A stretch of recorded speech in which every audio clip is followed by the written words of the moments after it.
Hands of My Podcast is a proud member of Darkcast Network, presenting the brightest of indie podcasts. Hola, my beautiful humans. This is Jasmine Castillo, and I bring stories and cases from the people of color community, bringing awareness of murdered and missing Indigenous women, girls, two-spirits, the LGBTQ community, Asian American, Native Hawaiian, Pacific Islander, Black Indigenous people of color. These are their stories. So, welcome to Hands Off My Podcast. Welcome to our special episode on our podcast. Today, we have an interview that is sure to bring hope and faith to all our listeners, especially those who may be feeling like giving up or thinking that there is no way to find justice or peace in the face of a loved one's disappearance or untimely death. As a podcaster, I feel honored to be the first person that the victims' families reach out to with this shocking news. It's a testament to the power of podcasts and the trust that our listeners have in us to tell their stories. The victim, in this case, is a young man, and his mother has been tirelessly seeking justice for him for a quarter of a century. She has never given up hope, and now, finally, there may be a breakthrough in the case. In order to protect their identity, we have changed the names of the individuals involved in this interview. The mother, who will be sharing her story with us today, will be referred to as Elizabeth. Her son will be called Daniel, and the two daughters mentioned in our conversation will be identified as Susan and Amy.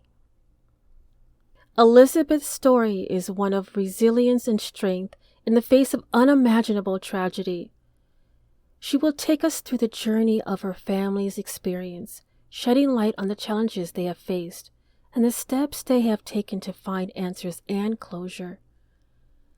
Throughout this interview, Elizabeth will share the emotions she has experienced, the obstacles she has encountered, and the support she has received along the way. Her story will serve as an inspiration to all who listen, reminding us that even in the darkest times, there is always hope. We encourage you to listen with an open heart and an open mind. Elizabeth's story is a powerful one, and we hope that it will resonate with each and every one of you. Whether you are personally faced a similar situation or know someone who has, this interview is a testament to the strength of the human spirit and the power of perseverance.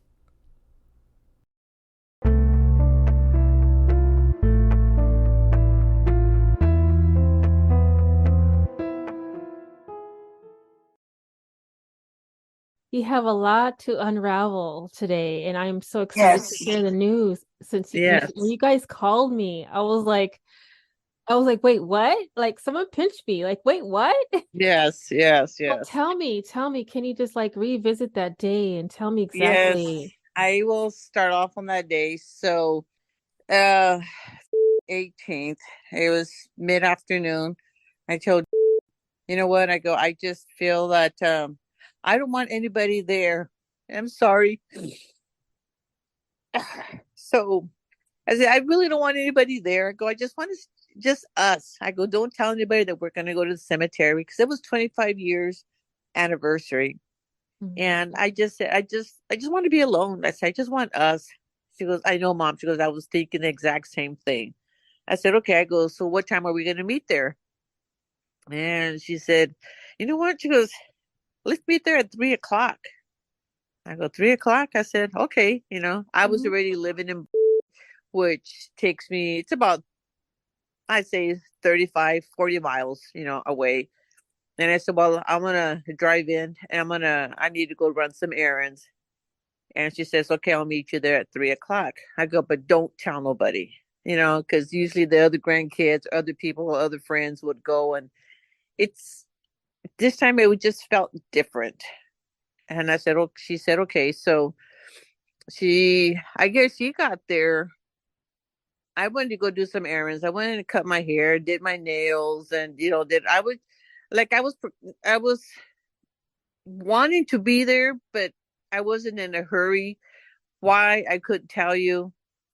So I was like, making excuses. So, okay, it's 2:45. What can I do before I get to the cemetery? Because I was just like, I don't know, somebody was just saying, you just get those feelings in you. And gone to go get some stuff to eat with my other grandchild, with, and, they're saying, Nana, what do you want? And I'm like, I really don't want anything. Well, give me this. But I was just taking my time and getting there. And finally, I get there, and I had already gone to the store to get some flowers for him, and then brings out the chairs, and then we're sitting there. We get there like at 3 o'clock, and about, I would say, between 3:10, 3:15 at the latest, we see this guy coming, and he was walking towards us, and I just looked at each other. She goes like, "Who is that?" And I'm like, "I don't know." To me, he looked like a homeless guy.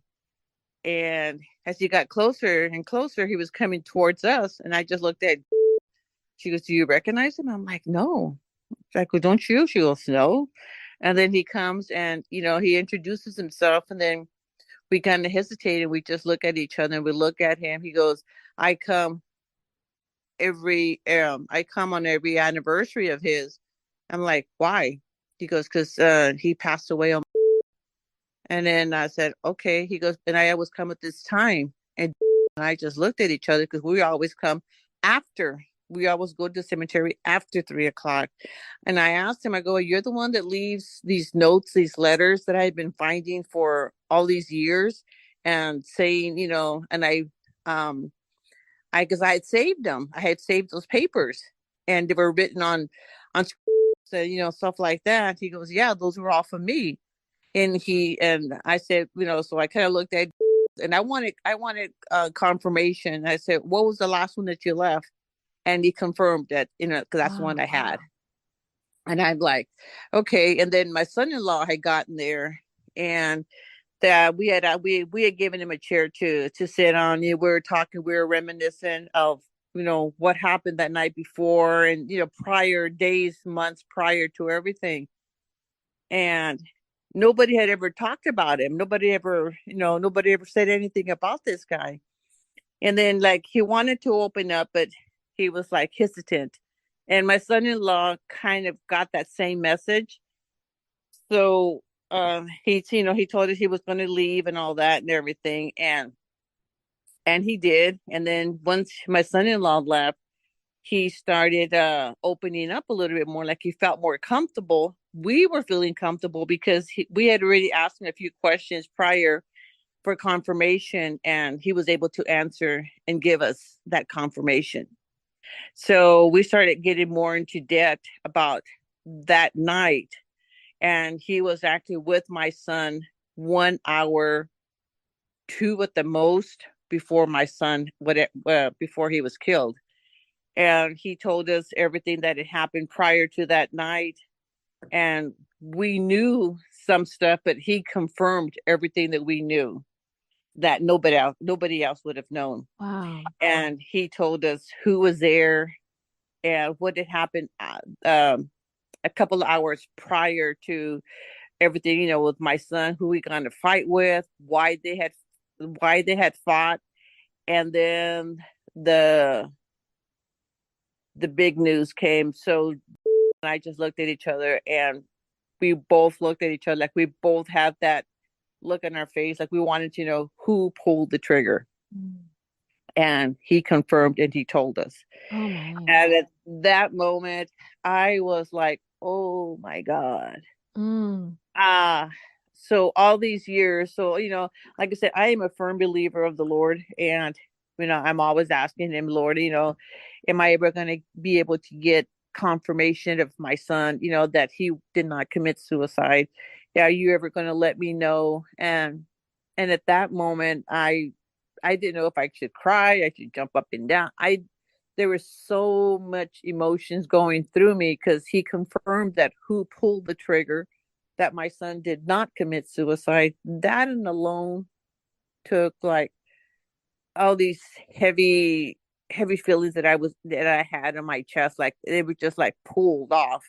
And I wanted to just fall on my knees and say, thank you, Lord. You finally gave me the confirmation that I needed, that it wasn't my wrongdoing of a mom that, would push my son to commit suicide, or, those are the just things that a parent thinks about when, where did I go wrong? What could I, what would have, could have, should have done, and that alone right there, I mean, just, I was just like, but I was still sitting down because I was just like frozen, but all these emotions were going through my body. I don't know if that makes any sense. Mm-hmm. But Yeah.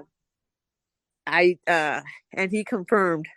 And all these years, for 25 years, I kept telling the Lord, when you know that I'm ready to handle it, can you please?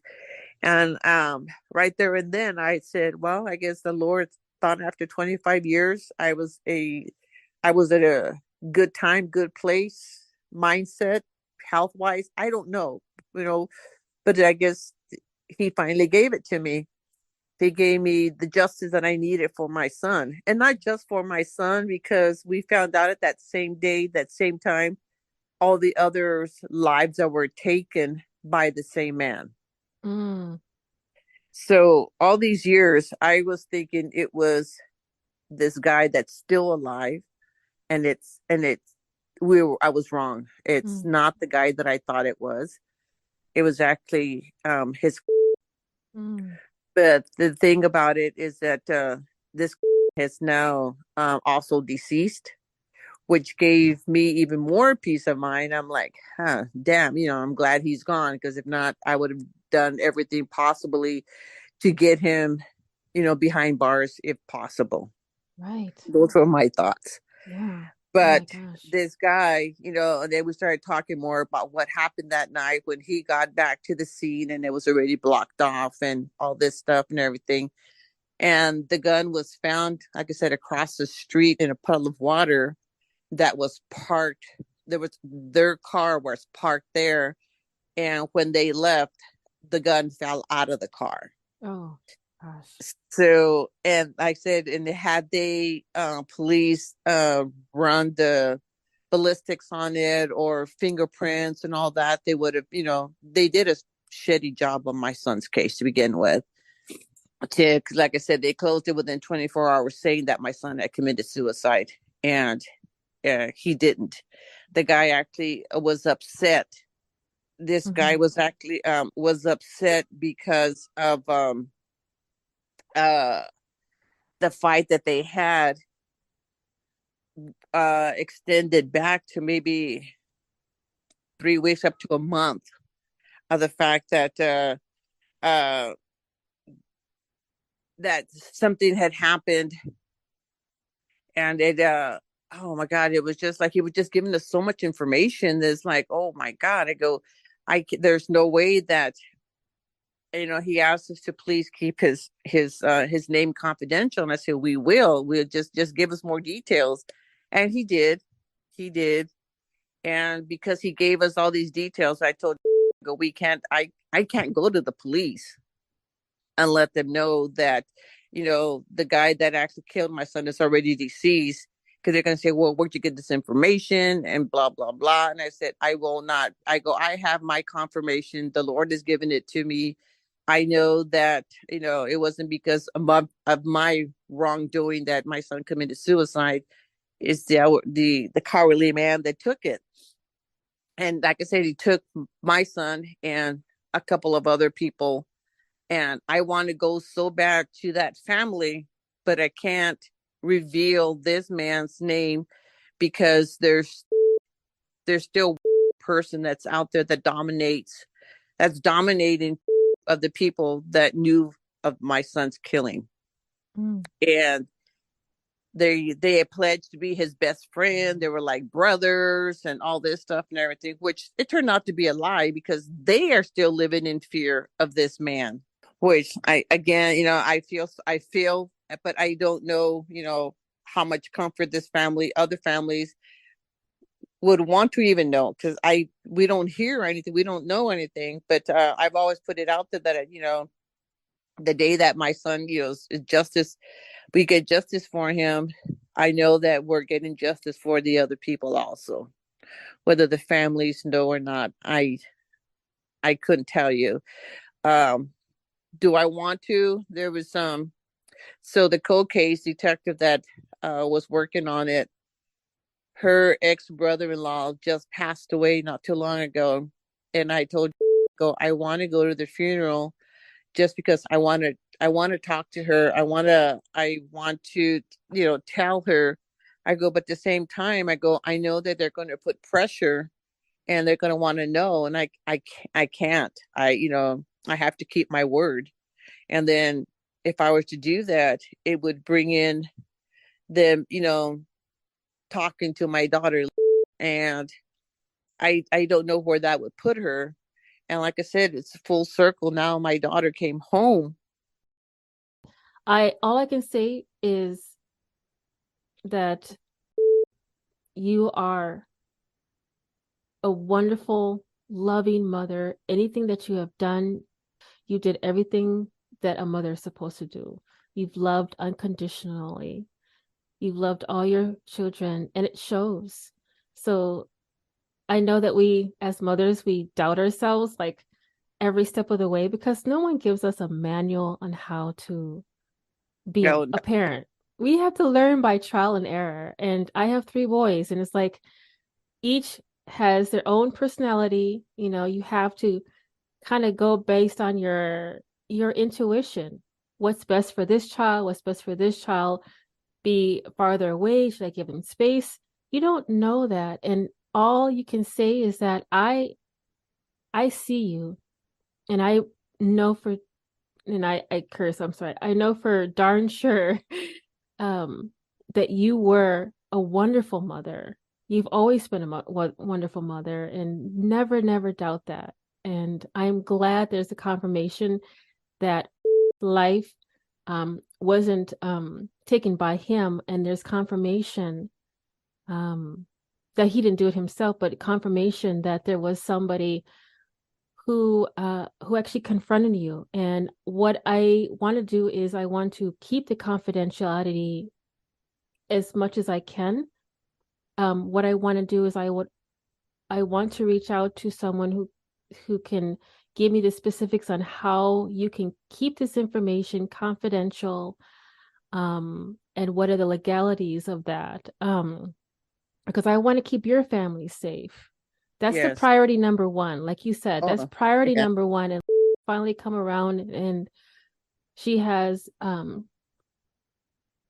cleaned up her life, and I am so happy that she was able to turn this around.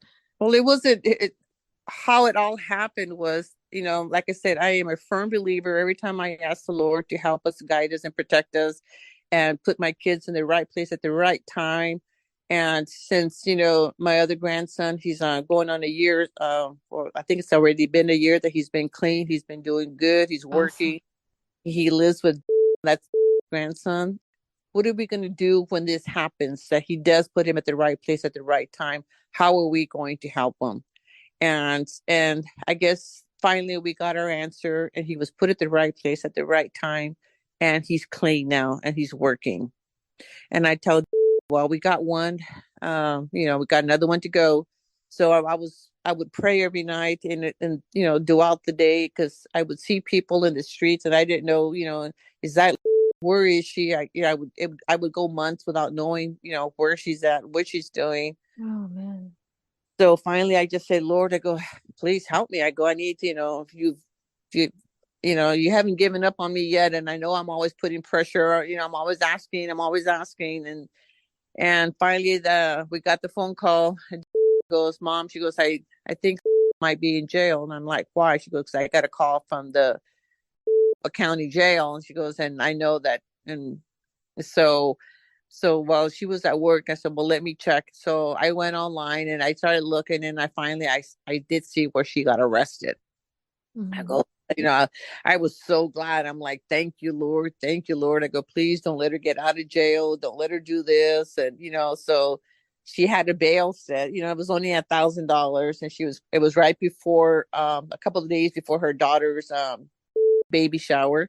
Oh, wow. And so she goes, she wants to get out. She was crying. She was, and I said, go, I don't have the money and I'm not asking you to bail her out.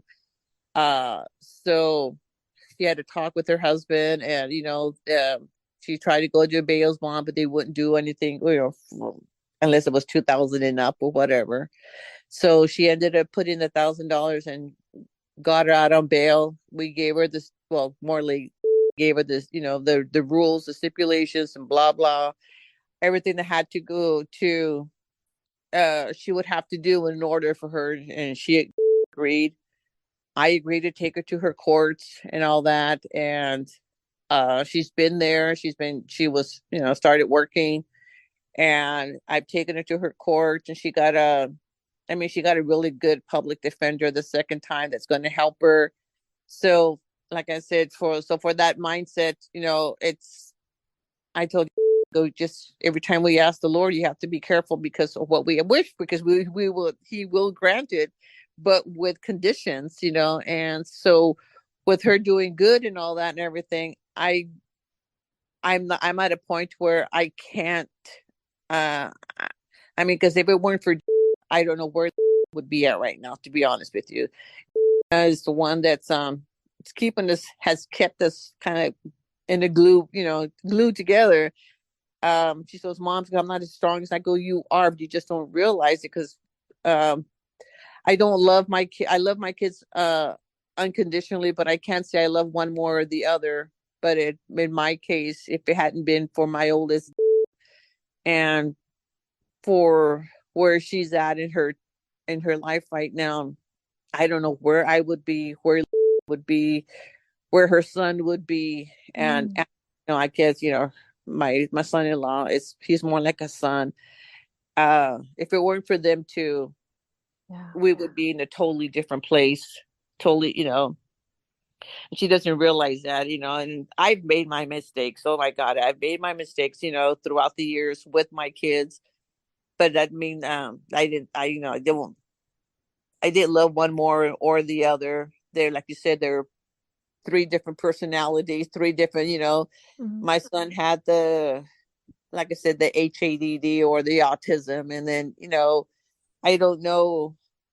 I haven't sat down with to ask her what she knew, because I don't want to put her back in that situation because I know and I've talked about it, that maybe that's why it turned out certain ways, because she was carrying all this guilt. We don't know what guilt, or we don't know any of that. So we really haven't asked her. At least I haven't.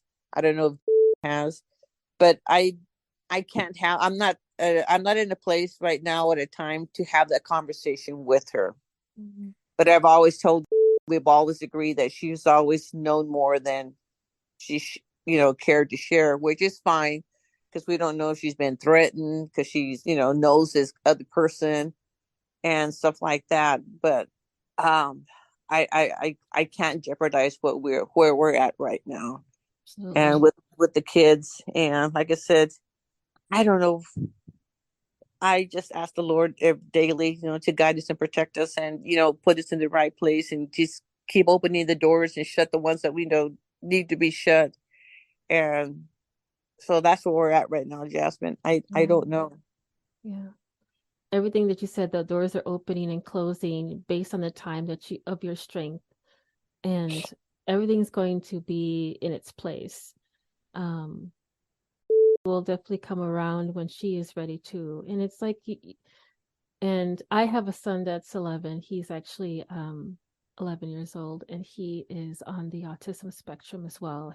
Has a sensory processing disorder. So Mm. when you talked a lot about it, hit personally with me, because I was completely baffled in regards to how do I handle this child? This child is completely different, like an exotic bird. How do you handle a child with so many different, like, wiring and nuances and different, and his perspective of the world is completely different than the other Hmm. kids. And to me, and it opened up my mind in looking at it in a different view, and everything that you've done as a mother, like I said, everything's a trial and error, and everything you've done was based on love.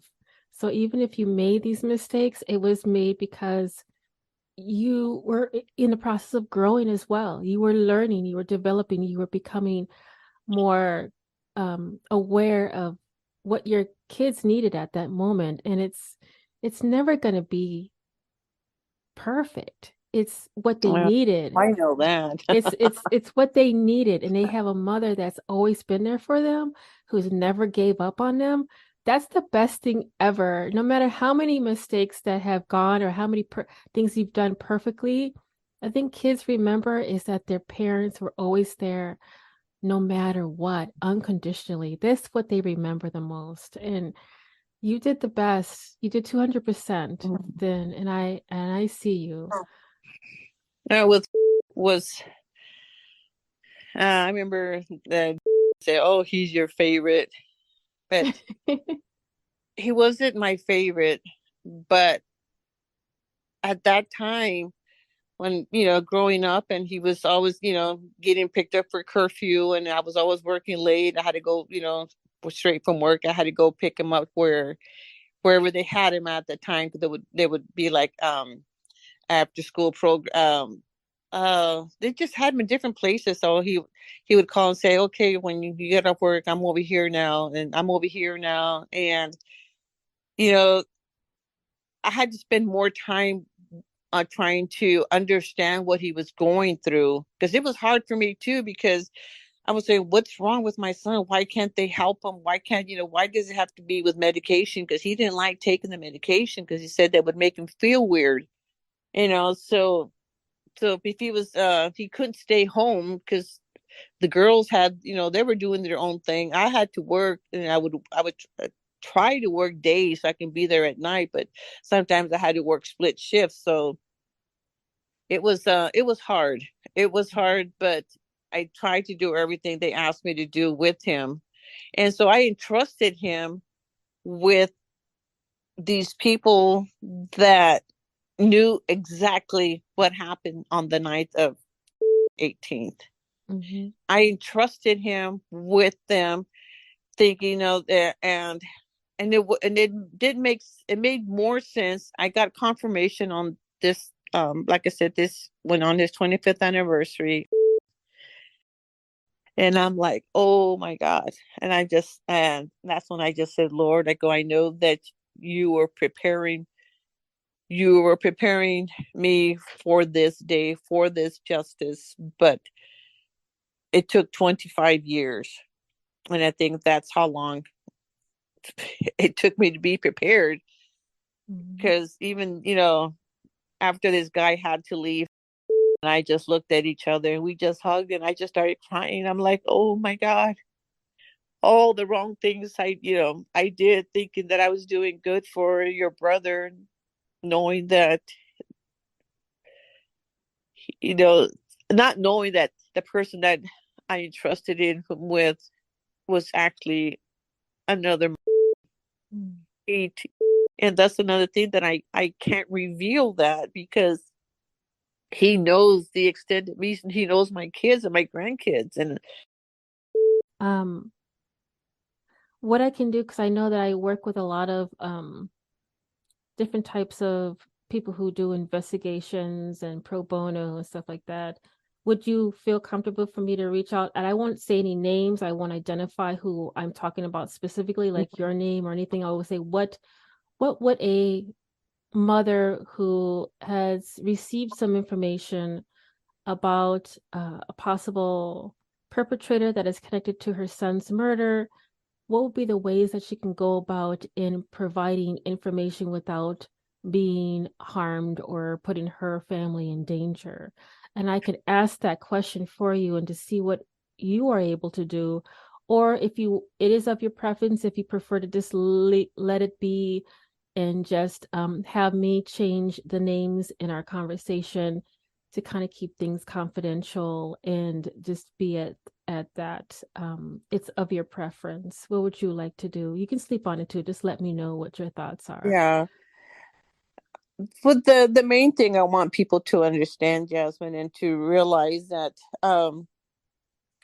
there will always be justice. There's no perfect murders out there at Mm-hmm. all. And like I said, it took me 25 years on the day of my son's murder because I used to always say, well, it's the day that my son died. No, I can actually affirm now that my son was murdered, and it's not going to change anything on his death certificate.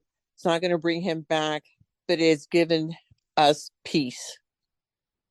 I don't. Right. I that, and I just want people, don't ever ever give up. The Lord will give you what you need at the time that He feels that you are ready to accept it. Like I said, it took 25 years of the Lord preparing me for this. Because I don't know, maybe at other times how I was state my I don't know. I mean, only the Lord knows, you know, why it took me. Like I said, I can talk about my son, I can start crying, but then other people, I can talk to other people and not shed a tear because I've learned to hide that and just keep a straight face, but I'm crying in the inside and I'm dying in the inside. I've gotten to a point to where I was told, go, the day that I find out I can get justice for my son, I go, if the Lord wants to take me there, and then I would go with a smile on my face and be so grateful. And with saying that on that day, a few days later, I get diagnosed with something and just starts, saying, Mom, she goes, I'm so scared. She goes, I'm going to lose you. And I'm like, well, we're all, at some point you will. She goes, no. She goes, because how I told her that once I find out, I would be ready to go. And she thinks that, I had to semi-retire. I'm kind of retired right now. I haven't worked since the 24th. And she just and I go, only the Lord knows when I'm going to go, and why things are happening the way they're happening. I'm in a good place right now. I said, health wise, I'm struggling, but I'm at peace. And it's a peace that I have not felt in many, many years, like Yeah. probably the whole 25 years that my son's been gone. Yeah. And like I said, the kids are good, good, good. I mean, it's just like, it's scary that I'm not stressed about the family. And there's other little things that can stress me out, but like I said, only the Lord knows what's in store.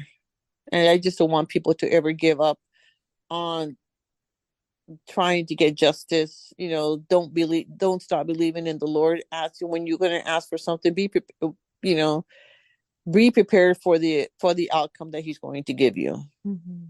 And that's all I can say. It's Yeah. like, don't give up, don't give up. And like I said, it took 25 years for my justice, but I got it. We got it, and it feels amazing. It Yes. feels amazing. I'm so happy that you are, after almost a quarter of a century, literally a Yes, quarter of a century.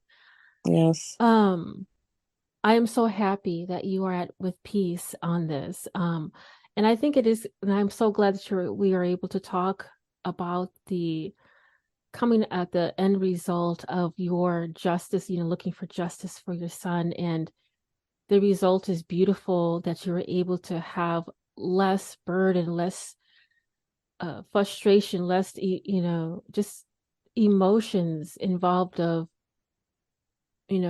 this 25 years of just fighting for this justice. And I'm glad that you were able to get this peace. And I'm thankful to speak with you, because there's a lot of other families that I would love to share just that part of our conversation.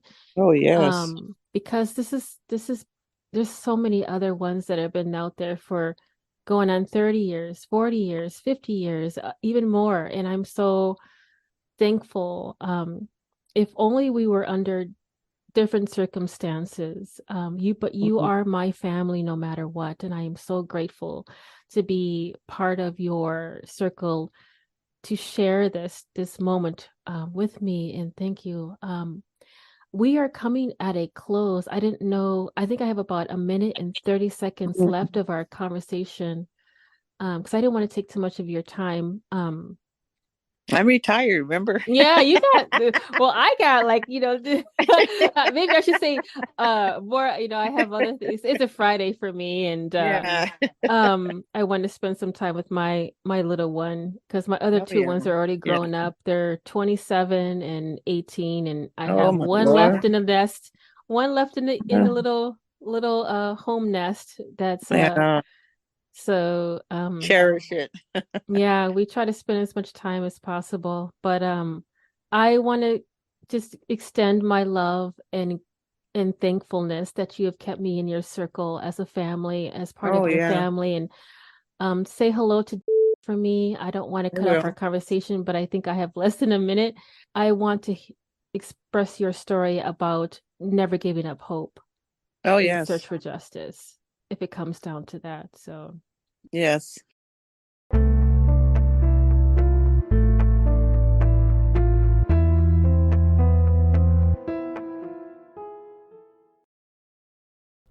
I cannot stress enough how important it is for us, as podcast listeners, to use our platform to support victims and their families. True crime podcasts have the ability to shed light on unsolved cases and bring justice to those who have been wronged. I want to thank all of our loyal listeners for their continued support. Without you, we wouldn't have the opportunity to tell these important stories.